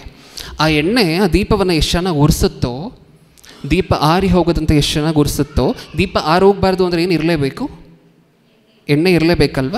ಹಾಂ, ಹಾಗೆ ಹೊಸ ಒಡಂಬಡಿಕೆಯಲ್ಲಿ ಬರೆಸ್ತಾ ಪರಿಶುದ್ಧಾತ್ಮರ ಕೆಲಸ ಎಷ್ಟು ನೀಟಾಗಿ ಮ್ಯಾಚ್ ಆಗುತ್ತೆ ಗೊತ್ತಾ ಇವಾಗ ನಾವು ಓದಂತಹ ರೆಫರೆನ್ಸಸ್ಗಳಿಗೆ. ಒಂದು ಸಾರಿ ನೋಡೋಣ. ಯೋಹಾನನು ಬರೆದ ಸುವಾರ್ತೆ 16ನೇ ಅಧ್ಯಾಯ 13ನೇ ವಚನ. ಸತ್ಯದ ಆತ್ಮನು ಬಂದಾಗ ಆತನು ನಿಮ್ಮನ್ನು ನಡೆಸಿಕೊಂಡು ಹೋಗಿ. ಸತ್ಯದ ಆತ್ಮನು ಬಂದಾಗ ಆತನು ನಿಮ್ಮನ್ನು ನಡೆಸಿಕೊಂಡು ಹೋಗಿ ಸಕಲ ವಿಷಯದಲ್ಲಿಯೂ ಸತ್ಯಕ್ಕೆ ಸೇರಿಸುವನು. ಸಕಲ ವಿಷಯದಲ್ಲಿಯೂ ಸತ್ಯಕ್ಕೆ ಸೇರಿಸುವನು. ಸಕಲ ವಿಷಯದಲ್ಲಿಯೂ ಸತ್ಯಕ್ಕೆ ಸೇರಿಸುವನು. ಪರಿಪೂರ್ಣ ಸತ್ಯಕ್ಕೆ ಸೇರಿಸುವನು ಅಂತ ಹೇಳ್ಬೋದಾ ಇದನ್ನು? ಸಕಲ ವಿಷಯದಲ್ಲೂ ಅನ್ನುವಂತಹದ್ದನ್ನು ಪರಿಪೂರ್ಣವಾಗಿರುವಂಥ ಸತ್ಯಕ್ಕೆ ನಡೆಸುವನು ಅಂತ ಹೇಳ್ಬೋದಾ? ಇವಾಗ ಹೇಳಿ, ಆ ದೀಪಸ್ತಂಭದ ಮೇಲೆ ಎಣ್ಣೆಯಾಗಿ ಆ ದೀಪಗಳನ್ನು ಉರಿಸ್ತಾ ಬೆಳಕು ಕೊಡ್ತಿರುವಂತಹದ್ದು ಯಾರು? ವಾಕ್ಯದ ಮೂಲಕ. ಆ ಎಣ್ಣೆ ಇಲ್ಲ ಅಂದರೆ ಈ ದೀಪಸ್ತಂಭಗಳೇ ವೇಸ್ಟ್. ಅಲ್ಲಿ ಮೇಲೆ ದೀಪಗಳಲ್ಲಿ ಹಾಕಿರುವಂತಹ ಎಣ್ಣೆ ಇಲ್ಲ ಅಂದರೆ ಈ ದೀಪಸ್ತಂಭಗಳು ಏನಾದರೂ ಕೆಲಸಕ್ಕೆ ಬರುತ್ತಾ? ಚಿನ್ನದಲ್ಲೇ ಮಾಡಿದರೂ ಏನಾದರೂ ಕೆಲಸಕ್ಕೆ ಬರುತ್ತಾ? ಈ ವಾಕ್ಯಗಳೆಲ್ಲವೂ ಸಹ ಆ ಪರಿಶುದ್ಧಾತ್ಮರ ಮೂಲಕನೇ ಬೆಳಕು ಕೊಡುವಂತಹದ್ದು. ಒಬ್ಬ ಮನುಷ್ಯನಲ್ಲೂ ಅಷ್ಟೇ, ಒಂದು ಸಮಾಜಕ್ಕೂ ಅಷ್ಟೇ. ಇನ್ನೂ ಪರಿಶುದ್ಧಾತ್ಮರ ಕೆಲಸಗಳೇನೇನು? ಯೋಹಾನನು ಬರೆದ ಅದೇ ಸುವಾರ್ತೆ 14ನೇ ಅಧ್ಯಾಯ 26ನೇ ವಚನ, 14-26. ಆದರೆ ಆ ಸಹಾಯಕನು, ಅಂದರೆ ನನ್ನ ಹೆಸರಿನಲ್ಲಿ ತಂದೆಯು ಕಳುಹಿಸಿಕೊಡುವ ಪವಿತ್ರಾತ್ಮನೇ ನಿಮಗೆ ಎಲ್ಲವನ್ನು ಉಪದೇಶಿಸಿ ನಾನು ನಿಮಗೆ ಹೇಳಿದ್ದನ್ನೆಲ್ಲ ನಿಮ್ಮ ನೆನಪಿಗೆ ತರುವನು. ಎಲ್ಲವನ್ನು ಉಪದೇಶಿಸಿ. ಇಲ್ಲಿ ದೀಪಸ್ತಂಭಗಳಲ್ಲಿರುವಂತಹ ಬೇರೆ ಬೇರೆ ಪುಸ್ತಕಗಳು ಈ ಲೋಕಕ್ಕೆ ಬೆಳಕಿನ ರೂಪದಲ್ಲಿ ಪ್ರತ್ಯಕ್ಷವಾಗಬೇಕು ಅಂದರೆ ಯಾವುದು ಬೇಕು? ಮೇಲಿರುವಂತಹ ಎಣ್ಣೆ ಬೇಕು.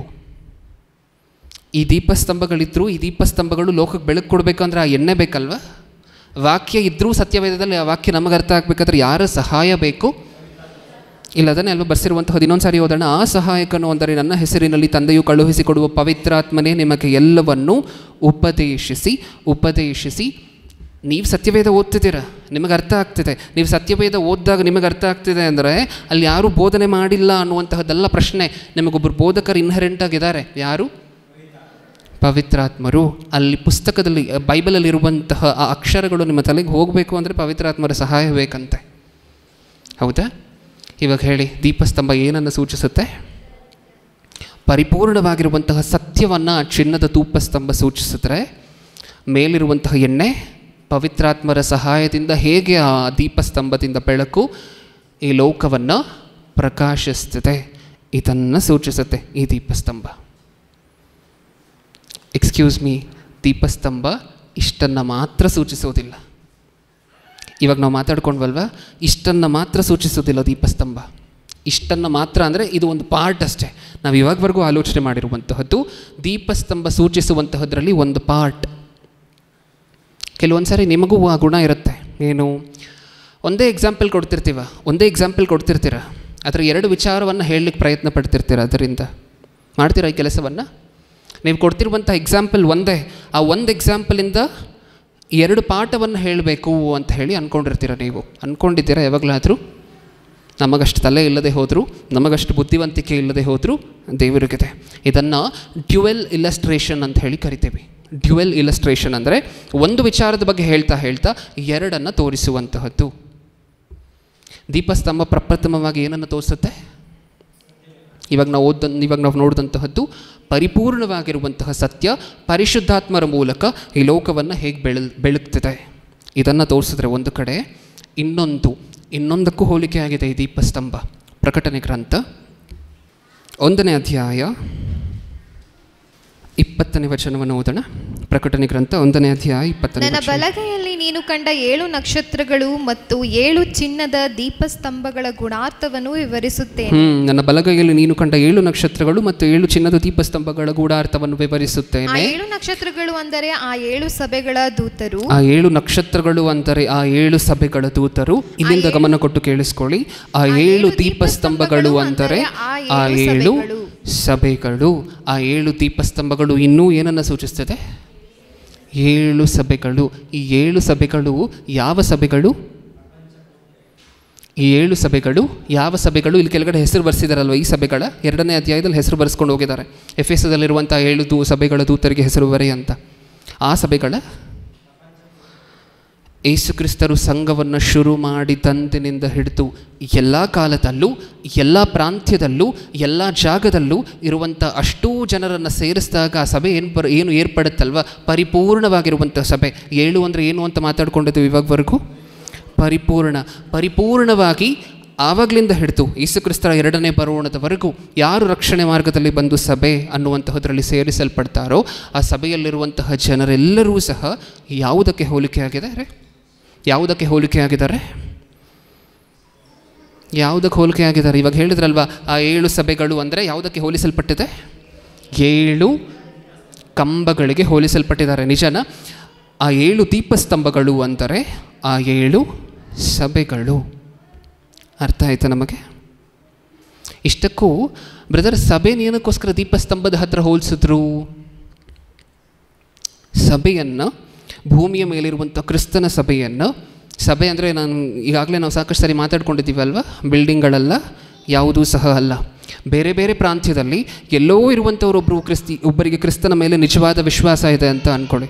ಇಷ್ಟಕ್ಕೂ ಆ ದೀಪಸ್ತಂಭಕ್ಕೆ ಸಭೆಯನ್ನು ಏನಕ್ಕೋಸ್ಕರ ಹೋಲಿಸಿದ್ದಾರೆ? ಸಭೆಯನ್ನು ದೀಪಸ್ತಂಭಕ್ಕೆ, ಪರಿಪೂರ್ಣವಾಗಿರುವಂತಹ ಕ್ರಿಸ್ತನ ಸಭೆಯನ್ನು ದೀಪಸ್ತಂಭಕ್ಕೆ ಏನಕ್ಕೋಸ್ಕರ ಹೋಲಿಸಿದ್ದಾರೆ? ಯೋಚನೆ ಮಾಡಿ. ಏನಕ್ಕೋಸ್ಕರ ಹೋಲಿಸಿದ್ದಾರೆ? ಸಭೆ ಅಂದರೆ ಕ್ರಿಸ್ತನನ್ನು ನಂಬಿರುವಂತಹ, ನಿಜವಾಗಲೂ ನಂಬಿರುವಂತಹ ಒಂದು ಸಮೂಹ. ಎಲ್ಲೋ ನಿಮಗೆ ಗೊತ್ತಿಲ್ಲದೆ ಇರುವಂತಹ ವ್ಯಕ್ತಿ ನಿಜವಾಗಲೂ ಕ್ರಿಸ್ತನ ಮೇಲೆ ವಿಶ್ವಾಸ ಇಟ್ಟಿದ್ದಾರೆ ಅಂತ ಅಂದ್ಕೊಳ್ಳಿ. ಅವ್ರು ಯಾವತ್ತೂ ನಿಮ್ಮ ಚರ್ಚಿಗೆ ಬಂದಿರೋದಿಲ್ಲ, ಆದರೂ ಅವರು ಕ್ರಿಸ್ತನ ಸಭೆಗೆ ಸೇರಿದಂಥವರೇ. ಈ ರೀತಿ ಪ್ರಪಂಚದಲ್ಲಿ ಎಷ್ಟು ಜನ ನಿಜವಾಗ್ಲೂ ವಿಶ್ವಾಸ ಇಟ್ಟಿದ್ದಾರೋ ಕ್ರಿಸ್ತನ ಮೇಲೆ, ಅವರೆಲ್ಲರೂ ಸೇರಿಸಲ್ಪಟ್ಟಾಗ ಅವ್ರು ನಮಗೆ ಗೊತ್ತಿರಬೇಕಾಗಿರುವಂಥ ಅವಶ್ಯಕತೆ ಇಲ್ಲ, ಆದರೆ ನಾವು ನಂಬಿರುವಂಥ ಕ್ರಿಸ್ತನಿಗೆ ಅವ್ರಿಗೆ ಗೊತ್ತು. ಇದು ಸಭೆ ಅಂದರೆ. ಈಗ ಈ ಸಭೆಯನ್ನು ದೀಪಸ್ತಂಭಕ್ಕೆ ಏನಕ್ಕೆ ಹೋಲಿಸಿದ್ದಾರೆ? ಸ್ಟಾರ್ಟಿಂಗಲ್ಲಿ ಓದಬೇಕಾದ್ರೆ ಒಂದು ಪಾಯಿಂಟನ್ನು ಓದಿದ್ವಿ, ನೆನಪಿದೆಯಾ? ದೀಪಸ್ತಂಭವನ್ನು ಹೇಗೆ ಮಾಡಬೇಕು ಹೇಳಿ ಬೇಗ. ದೀಪಸ್ತಂಭವನ್ನು ಹೇಗೆ ಮಾಡಬೇಕು? ಚೊಕ್ಕ ಬಂಗಾರ. ನೆಕ್ಸ್ಟ್ ಪಾಯಿಂಟ್ ಹೇಳಿ, ಯಾರು ಹೇಳಿದ್ರು? ಮೋನೋ ಮೆಟಲ್ ಸ್ಟ್ರಕ್ಚರ್ ಅಂದರೆ ಏನು? ಒಂದೇ ಒಂದು ಮೆಟಲನ್ನು ತಗೊಂಡು, ಒಂದೇ ಒಂದು ಚಿನ್ನದ ಮೆಟಲನ್ನು ತಗೊಂಡು ಅದರಲ್ಲೇ ಅಷ್ಟನ್ನೂ ಸಹ ಮಾಡಬೇಕಾಗಿ 7 ಕೊಂಬುಗಳನ್ನು ಬೇರೆ ಬೇರೆ ಇದರಿಂದ ಮಾಡಿ ತೊಗೊಂಬಂದು ಸೇರಿಸುವಂಥ ಅವಕಾಶ ಇಲ್ಲ. ಒಂದೇ ಮೆಟಲಲ್ಲಿ ಸುತ್ತಿಗೆ ಕೆಲಸದಿಂದ, ಹ್ಯಾಮರ್ಡ್ ವರ್ಕ್ನಿಂದ ಆ ದೀಪಸ್ತಂಭವನ್ನು ಮಾಡಬೇಕು. ಇವಾಗ ಯೋಚನೆ ಮಾಡಿ, ಏನಕ್ಕೆ ಹೋಲಿಸಿದ್ದಾರೆ? ಕ್ರಿಸ್ತನಲ್ಲಿರುವಂತಹ ನಾವೆಲ್ಲರೂ ಒಂದೇ ಶರೀರದೊಳಗಣ ಬೇರೆ ಬೇರೆ ಅಂಗಗಳು. ಹೌದಾ? ಅಲ್ಲಿ ಏನು ತೋರಿಸ್ತಿದೆ ಆ ದೀಪಸ್ತಂಭ? ಏನು ತೋರಿಸ್ತಿದೆ? ಒಂದು ಸಭೆ ಮಧ್ಯೆ ಇರುವಂತಹ ಆ ಪಿಲ್ಲರ್ ಏನನ್ನು ತೋರಿಸ್ತಿದೆಯಂತೆ ಗೊತ್ತಾ? ಏನನ್ನು ತೋರಿಸ್ತಿದೆ? ಪ್ರಕಟಣೆ ಗ್ರಂಥ 1ನೇ ಅಧ್ಯಾಯ 13ನೇ ವಚನ. ಬೇಗ ಬೇಗ. 1:13. 7 ಚಿನ್ನದ ದೀಪಸ್ತಂಭಗಳನ್ನು, ತಿರುಗಿದಾಗ 7 ಚಿನ್ನದ ದೀಪಸ್ತಂಭಗಳನ್ನು, ಆ ದೀಪಸ್ತಂಭಗಳ ಮಧ್ಯದಲ್ಲಿ ಮನುಷ್ಯ ಕುಮಾರನಂತೆ ಇರುವವನನ್ನು ಕಂಡೆನು. ಆ ದೀಪಸ್ತಂಭದಲ್ಲಿ ಯಾರಿದ್ದಾರಂತೆ? ಮಧ್ಯದಲ್ಲಿ ಮನುಷ್ಯ ಕುಮಾರ. ಯಾರು ಮನುಷ್ಯ ಕುಮಾರ? ಯಾರು? ಯೇಸು ಕ್ರಿಸ್ತರು. ಆ ಯೇಸು ಕ್ರಿಸ್ತರೊಂದಿಗೆ ಇರುವಂತಹ ಬೇರೆ ಬೇರೆ, ಒಂದೇ ಶರೀರದೊಳಗಣ ಇರುವ ಬೇರೆ ಬೇರೆ ಅಂಗಗಳು ಸಭೆಯಲ್ಲಿರುವಂತಹ ಪ್ರತಿಯೊಬ್ಬೊಬ್ಬರೂ ಸಹ. ಅದಕ್ಕೆ ದೇವರು ಹೇಳಿತು, ಒಂದೇ ಮೆಟಲ್ ಯೂಸ್ ಮಾಡಬೇಕು. ಅಪ್ಪಿ ತಪ್ಪಿ 2 ಮೆಟಲನ್ನು ಸೇರಿಸ್ಬಿಟ್ಟಿರ, ಆಮೇಲೆ ಆಗ್ತಿಲ್ಲ ಅಂತ. ಆ ಚಿನ್ನ ಕೂತ್ಕೊಂತಿಲ್ಲ, ಮೆತ್ತಗಿದೆ ಅಂತ ಹೇಳಿ ಅಪ್ಪಿ ತಪ್ಪಿ ಬೇರೆ ಯಾವುದಾದ್ರು ಮೆಟಲನ್ನು ಸೇರಿಸ್ಬಿಟ್ಟಿರ, ಆ ಕೆಲಸವನ್ನು ಮಾಡಲೇಬಾರ್ದು. ಇನ್ನು ಎಷ್ಟು ಕಷ್ಟವಾಗಿರಬೇಕು ಪ್ರಿಯರೇ ಆ ದೀಪಸ್ತಂಭವನ್ನು ಮಾಡಲಿಕ್ಕೆ. ಯೋಚನೆ ಮಾಡಿ ನೋಡಿ. ಚಿನ್ನ ಸಾಫ್ಟಾಗಿರುತ್ತೆ. ಆ ಸಾಫ್ಟಾಗಿರುವಂಥ ಚಿನ್ನದಲ್ಲಿ ಆ ಸ್ಟ್ರಕ್ಚರನ್ನು ಕೂರಿಸ್ಬೇಕು. ಅದು ಒಂದೇ ಮೆಟಲಲ್ಲಿ ಕೆತ್ತಿ ಸುತ್ತಿಗೆಯಿಂದ ಹೊಡೆದು ಆ ಸ್ಟ್ರಕ್ಚರ್ಗೆ ತರಬೇಕು. ಇಲ್ಲಿ ವಿಚಿತ್ರ ಏನು ಅಂದರೆ, ಆ ಪ್ರತ್ಯಕ್ಷ ಗುಡಾರದಲ್ಲಿರುವಂಥ ಅಷ್ಟೂ ಐಟಮ್ಸ್ಗಿಂತ ಕಾಸ್ಟ್ಲಿಯೆಸ್ಟ್ ಐಟಮ್ ಯಾವುದು ಅಂದರೆ ಇದೆ, ದೀಪಸ್ತಂಭ. ಇವಾಗಿನ ಬೆಲೆಯಲ್ಲಿ ನೋಡಿದ್ರೆ ಸುಮಾರು 30 ಕೋಟಿ ರೂಪಾಯಿ. ನೀವು ಯೋಚನೆ ಮಾಡಿ, ಪ್ಯೂರ್ ಆಗಿರುವಂತಹ ಚಿನ್ನದಲ್ಲಿ 7 ಕೊಂಬೆಗಳನ್ನು ಮಾಡಬೇಕು, ಒಂದು ಶಾಫ್ಟನ್ನು ಮಾಡಬೇಕು, ಅಷ್ಟು ಪುಷ್ಪ ಪಾತ್ರೆಗಳನ್ನು ಇಡಬೇಕು, ಪುಷ್ಪಾಲಂಕಾರಗಳನ್ನು ಇಡಬೇಕು, ಮೇಲೆ ದೀಪ ಇಡಬೇಕು, ಅದು ಯಾವಾಗಲೂ ಉರಿತಾನೆ ಇರಬೇಕು. ಇಡೀ ಪ್ರತ್ಯಕ್ಷ ಗುಡಾರದಲ್ಲಿ ಕಾಸ್ಟ್ಲಿಯೆಸ್ಟ್ ಐಟಮ್ ಅಂದರೆ ಇದೆ. ದೇವರು ಹೇಳಿ ಮಾಡಿಸಿದ್ದಾರೆ, ಇದನ್ನು ಹಿಂಗೆ ಮಾಡಬೇಕು. ಅದರಲ್ಲಿ ಒಂದೂ ಸಹ ಲೋಪ ಇಲ್ಲದಂತೆ ಹಾಗೆ ಮಾಡಿಸ್ತಾರೆ. ದೀಪಸ್ತಂಭದ ಪಾಠ ಮುಗೀತಾ? ಮೊದಲನೇದಾಗಿ ದೀಪಸ್ತಂಭ ಹೇಗೆ ಮಾಡಲ್ಪಟ್ಟಿತ್ತು ಅಂತ ಹೇಳಿ ಮಾತಾಡ್ಕೊಂಡಿದ್ದೀವಿ. ಚೊಕ್ಕ ಚಿನ್ನದಲ್ಲಿ ಮಾಡಬೇಕು, ಬಂಗಾರದಲ್ಲಿ ಮಾಡಬೇಕು. ಅದಾದ ನಂತರ ಮೋನೋ ಮೆಟಲ್ ಸ್ಟ್ರಕ್ಚರ್ ಆಗಿರಬೇಕು, ಒಂದೇ ಮೆಟಲಿಂದ ಮಾಡಿರುವಂತಹದ್ದು ಹಾಕಿರಬೇಕು. ನಾನು ಹೇಳಿದಂತೆಯೇ ಕೌಂಟ್ ಇರಬೇಕು ಅಂತ ದೇವರು ನೀಟಾಗಿ ಹೇಳಿದರು.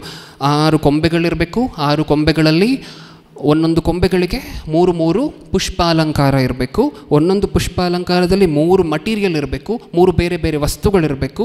ಒಂದು ಹೂವು ಆದರೆ ಅದರ ಕೆಳಗಡೆ ಪಾತ್ರೆ, ಅದರ ಮೇಲೆ ಬಡ್, ನಾಬ್, ಮೊಗ್ಗು ಹಿಂಗಿರಬೇಕು. ಮಧ್ಯ ಇರುವಂತಹ ಕಂಬದಲ್ಲಿ ಮಾತ್ರ 4 ಇರಬೇಕು. ಅದರ ಮೇಲೆ ದೀಪ ಯಾವಾಗಲೂ ಉರಿತಾ ಇರಬೇಕು.